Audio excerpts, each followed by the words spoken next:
আগামী 26শে এপ্রিল রায়গঞ্জ লোকসভা নির্বাচন, যাকে কেন্দ্র করে চলছে জোরদার প্রচার। তারই অঙ্গ হিসেবে শনিবার দুপুরে হেমতাবাদ থানা ময়দানে তৃণমূল কংগ্রেসের প্রার্থী কৃষ্ণ কল্যাণীর সমর্থনে নির্বাচনী জনসভা করবেন মুখ্যমন্ত্রী তথা তৃণমূল সুপ্রিমো মমতা বন্দ্যোপাধ্যায়। জোর কদমে চলছে তারই প্রস্তুতি।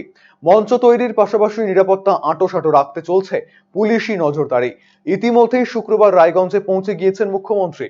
তৃণমূলের হেমতাবাদ ব্লক সভাপতি আশরাফুল আলী, ব্লক সহসভাপতি মুজিবুর রহমান দুলাল সহ অন্যান্য নেতৃত্ব এই দিনের সভাস্থলে উপস্থিত থেকে প্রস্তুতির কাজ পরিদর্শন করেন।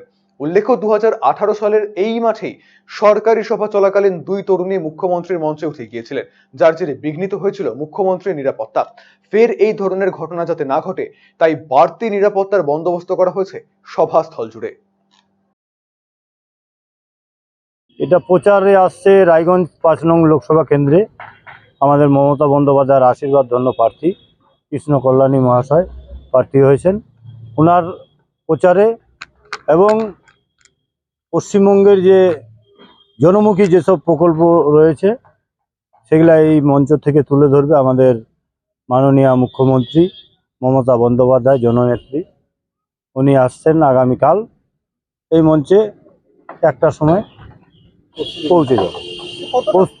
প্রস্তুতি আমাদের সঙ্গে চলছে, প্রচুর লোকের জনসংযোগ এখানটা হবে।